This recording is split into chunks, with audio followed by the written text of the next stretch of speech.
Alrighty, so now we're gonna start talking about teams that got eliminated in the first round of the playoffs, and why not start with talk about the expansion team, St. Louis City. Now, I know the ending was not what St. Louis City wanted, and especially with the way that it kind of end a historic season on a whimper against their biggest rival, Sporting KC. But still, looking back at this expansion season, you gotta say that this is probably one of the best expansion season I've ever seen a team endure in MLS, and that the fact that they broke so many records, including in their first 5 games, winning all 5 of them and becoming the first expansion team to do so. Yeah, I mean there is definitely a lot of a positive that you got to say St. Louis has had in their expansion season. Now, in terms of their season, they finished with 17-5-12 record and finished with 56 points. They scored 62 goals, which were I believe the best goal scoring record in the Western Conference, and I think only Columbus have scored more goals than what St. Louis City has, and they gave up 45 goals with a goal differential of plus 17. And another historic mark that St. Louis City did is that they become the first team to finish first place in their respective conference in the expansion season, finishing first in the West. Now, obviously, I know they definitely lost a lot of games this season, and that the points that they got to finish first was relatively low. And in fact, that's kind of what sums up the Western Conference this previous season, where the West was just crazy, and also just a conference that nobody was consistent throughout the season, and because of that, that's why you end up St. Louis kind of being the team that eventually finished first. Now, I'm not saying that St. Louis was bad or anything. They were outstanding throughout the season, but also compared to previous Western Conference champion, you could argue that St. Louis probably got lucked out because of the fact that the West was relatively weak and there was no teams that was able to be consistent throughout the season. In terms of their head coach, it's Bradley Carnell since 2022, and in terms of their chief soccer officer, it's Luf Finitz. No, and I think that's how you said his name. He's been there since 2020, and he's been there since St. Louis City was still playing in the MLS Next Pro. Top goal scorer for the St. Louis side, you got Joe Claus and Nicholas Giacchini with 10 goals. If Joe Claus didn't get injured, I would say he would definitely be challenging for the Golden Boot race. The fact that he missed a lot of times this season and still able to end up to be a double-digit goal scorer, I can't wait to see how he's going to do next season. And that you could argue he could be one of the early favorites in terms of winning the Golden Boot heading into next season. And then you got Nicholas Giacchini, who really had a breakout season this year. This was a kid that kind of got lost in the shuffle, especially during his time with Orlando City, and he basically had a breakout season with scoring 10 goals and really did a good job in terms of covering for Joe Claus in that number 9 spot. And another guy that kind of been lost in the shuffle that had a breakout season is Samuel Adeniran with 8 goals this season. And then you got Edouard Lewin with 6 goals, and or not Joe Klaus, Jarrett Strout finished with the top 5 with 5 goals. Already mentioned Joe Klaus name once, so why not mention it again? But in terms of the top assist leader, unsurprisingly, it's Edouard Lewin with 14 assists, arguably the best deep line playmaker in the league. I mean, the fact that he was the guy that was kind of pulling the string, and kind of like a deep line playmaker pulling the string, which is something you don't usually see happen a lot nowadays. It's kind of all about the number 10. But Edouard Leuven, even though he's playing in that 8 position, he's kind of almost act like number 10 in term. So pulling the string on the attack. Then you got Jared Stroud with 5 assists, Indiana Vasily with 5 assists, Rasmus out with 4 assists, and then Joe Klaus finished the top 5 with 4 assists. Now, in terms of average attendance, and notice I didn't look at the last 5 seasons because this is the expansion season, and there's no need for me to repeat the record that they did this year. But in terms of the average attendance, 22,423, which is good for 10th in the league. I really feel like they built City Park too small. I feel like they should have easily built that stadium to be 25,000 plus, because not only the fact that the when the season ticket list was announced and the wait list was announced. I mean, that wait list is just incredibly long, probably the longest out of any team right now, and that's even longer than the Portland Timbers, who we have heard that it looks like their season ticket list is still around the 10,000 range or so forth. But yeah, St. Louis City, this is a team that it doesn't matter if it's a home game on the weekend or a home game on a weeknight, or if it's a rainy day that St. Louis is playing. City Park is packed every single game. There was never an empty seats at that stadium, and that again, you could say that maybe that's due to the first year boost that we usually see with expansion team usually packing their stands almost every single game. But I argue that's just kind of shows you why St. Louis could have got a soccer team in a long time. I mean, St. Louis has been a city that has been steep in soccer culture, and the fact that it has taken until now to get a professional MLS team to be there. I mean, it's kind of criminal that it only happened right now, but it just kind of shows you how much the support is. And that it also kind of helps the fact that when your team start off their first season in MLS, being probably the best team in the Western Conference. Well, not probably, but literally the best team in the Western Conference. Now, in terms of MVP, there were definitely a lot that I could have chose. I could have easily chose with Jacques Claus with his 10 goals, although I wouldn't consider him to be an MVP because he missed most of the time. I could even go with Giacchini and Danaran. I could have even gone with Roman Berkey as an MVP. I mean, you talk about a guy that eventually won the goalkeeper of the year and well deserved winning for the goalkeeper of the year, a top goalkeeper in this league. But in the end, I'm gonna go with Edouard Leuven. Again, he means a lot to this team, and it's not a big surprise that when he went down with injuries in the middle of the season. And I will say that St. Louis has done a really good job in terms of their depth, and that even though they had some injury concern throughout the season, it's almost like they had that next man up mentality where whoever's the next guy step in is easily as good at as the guy that they replaced. Though if there's one spot that they can't quite replace, it's the spot that Edouard Leuven left, because when he was not there, you can see that this team struggle in terms of the making department, and that yeah, no doubt he deserved to have the MVP award.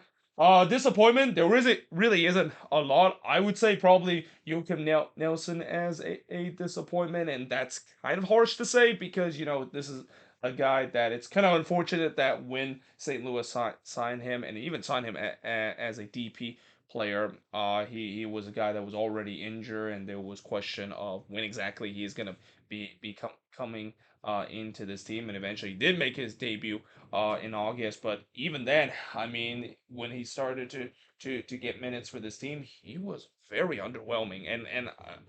And for a guy that you signed DP kind of money, which again I just don't like when teams decided to sign defender on a DP kind of tag, because there is kind of an unwritten rule in MLS that unless you're signing the best defender in MLS, or at least one of the top five best defender in MLS, you should not be spending designated player money signing a defender, and especially a center back. And while Joachim Nelson was definitely a well-known name that could provide a solid defensive reinforcement to the St. Louis team, it just didn't happen. I mean, it was a very underwhelming start of the season. Though, again, I will also say that I'll give him a pass because of the way that you usually see this happen whenever a player is coming into a new league and a new country. It takes time to settle in, and I think that kind of is the case for Joachim Nelson. And it's even more difficult when you're coming into a new league and a new country, and you start your stint with a new club on the injury list straight away. So I'll give him a pass. I think he is going to be better heading into next season, and I think he's not going to be occupying one of the DP spot heading into next season as well. Young player to watch. There were definitely a couple that I could have chose. I could have chose Indiana Vasiliev, who had a really good season. I could have even chose Jared Stroud or even Samuel Adeniran, though Adeniran is kind of in the mid 20s, so I don't think that counts as a young player. But it's got to be Nicholas Giacchini. I mean, a guy that just kind of lost in the shuffle, as I mentioned, during his time with Orlando City. Looks like things weren't going to break out for him, and he comes to St. Louis, and has fried to a point where he actually played himself back into the national team conversation. He even got a cap this year for the national team, and I won't be surprised he's going to continue to be even better as the season goes along. So, what went right for the St. Louis team? Again, a lot of things went right for this team. Best start for an expansion team in MLS history for the first five games. They won all of them. No expansion team has ever done that. First team to win their conference in their expansion season. Again, that's something that we have never seen happen before. And albeit, yes, the West was relatively weak this season, it's still an incredible achievement. And then lastly, the thing that went right is that pretty much every piece performed at or above their standards. A lot of these top end talent definitely played to its potential, and even some of the depth guys that stepped into this team really put in a good shift to cover guys that some of their top end players that was either on the injury list or they were playing with their national team doing the international duty. Overall, pretty much what I'm saying is that pretty much everybody performed at or above average, kind of their standard, and that's kind of is a sign of why this is a team that eventually finished first in the Western Conference. So what went wrong for this St. Louis team? So yeah, the playoff disappointment against Sporting KC, and I said this before, and I'll say it again. Sporting KC was probably the worst opponent they could have got in the first round. I think if they would have chose any other team in the Western Conference, I think they could have had a decent shot of moving on. Just not Sporting KC, because I think as much as I know it's a very very heavyweight kind of matchup, and a matchup that I even mentioned there's going to be a lot of eyeball on this matchup because of the already short history of this rivalry being potentially could be one of the more hotly contested derby that we'll see in years down the line, and already having a playoff appearance.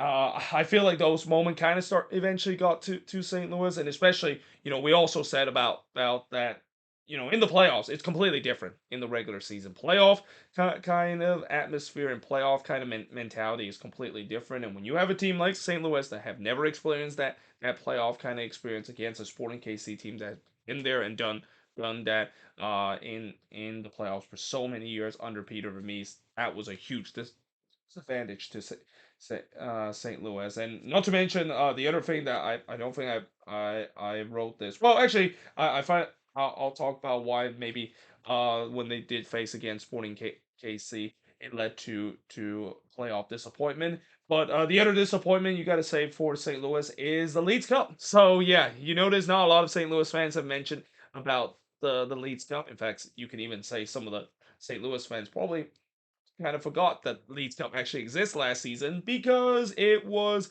a quick exit. In fact, it was such a quick exit that they were actually the first team to be eliminated in the Leeds Cup. And I know that they did get a really tough group. I mean, when you get the likes of Club America and then eventually the defending MLS Cup champion, that is the Columbus Crew, that is definitely a really tough draw that St. Louis found themselves in. But still, I thought they would still compete in both of those games, and yeah, it didn't quite work out like that. They kind of gone out with a bit of a whimper, especially in that game against Club America where they were just playing out of the park. Like I think that besides the one where they lost 4-1 to Sporting KC at home, that was probably the game where St. Louis was just completely outmatched from left right, and it also kind of just showed that I think in that game you kind of saw Club America was almost like City with the style that they play, and St. Louis just had no answer in terms of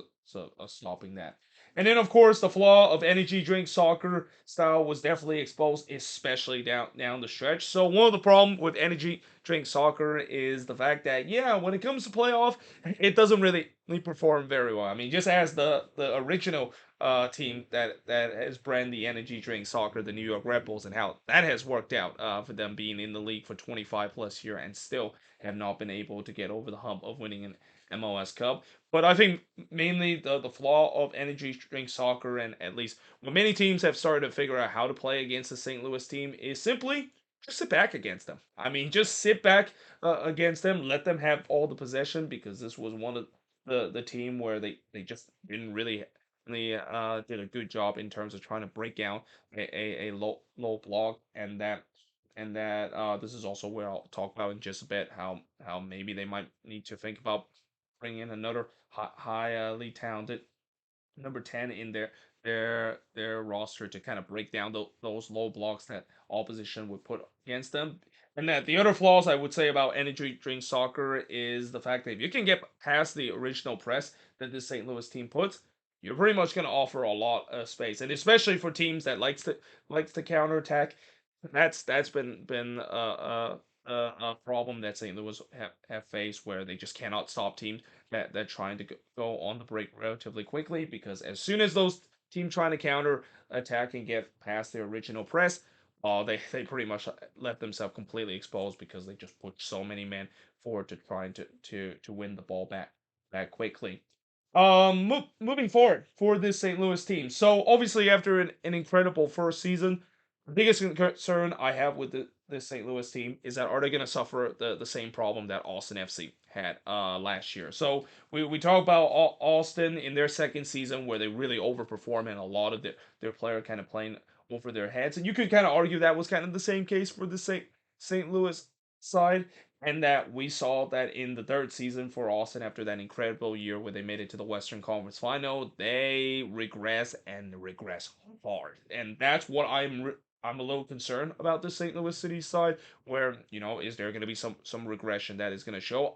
Well, I think there is going to be some regression, but is it going to be just as bad as what we saw with Austin FC? And especially with the way that, going back to what I said about the third point of what went wrong, if teams can continue to find the formula of how to expose the flaws of energy drink soccer and the way that Bradley Carnell sets up, this team could have an Austin FC kind of type of regression, and that unless if Bradley Carnell doesn't change that, again, they could have a very similar fate to what Austin FC suffer in their third season, or you could say in the most cliche way possible, second year syndrome. The back line I think needs improvement and depth, and I really think as the season goes along, that defense got weaker and weaker, and really a lot of the reason why I think St. Louis didn't give up as much goal as the 45 that they gave up is Roman Burki. I mean, there were times Roman Burki was standing on his heads in games and stealing games for St. Louis City. That's going to be something that I hope that will continue heading into next season, and I think it will be because Roman Burki is considered one of the best, if not the best goalkeeper right now in the league. But it also doesn't mean that they should just think about not making improvement in the back line and adding more depth. I mean, the fullback position is also one area that they need to add more depth because they didn't really get too much in terms of their fullbacks throughout the season. And then of course, maybe another creative player, especially in the number 10 position. Again, this is a team that kind of gone with an unorthodox approach of having their main playmaker being playing in that number 8 position, and be that be mainly their deep line kind of playmaker in Edouard Leuven. But still, that's usually not going to work out too well when you do face against teams that does play low block, and this is where you just need to have a number 10 position, and especially with the way that they have opened a DP spot, won't be surprised they might be looking into that and spend that on a number 10 spot.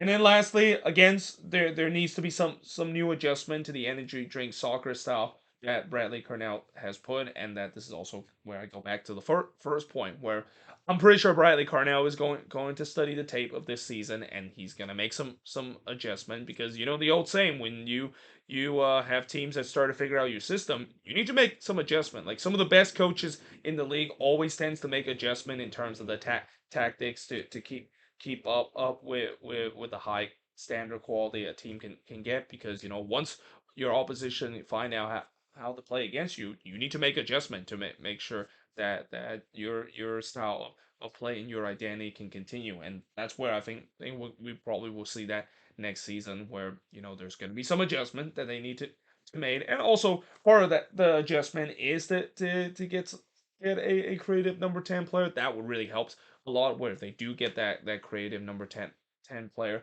then all of a sudden that puts the pressure off of Edouard Leuven, and especially create a new way for this energy drink soccer to operate under Bradley Carnell. But yeah, let me know in the comments below, what do you think of this video? And as always, if you're a St. Louis fan, what do you think went right, went wrong, and most importantly, moving forward, how is this second season is going to look for this team? But until then, hope you guys enjoyed this video. If you do, make sure you guys leave a like, smash the subscribe button, and yeah, I of course will see you guys next time.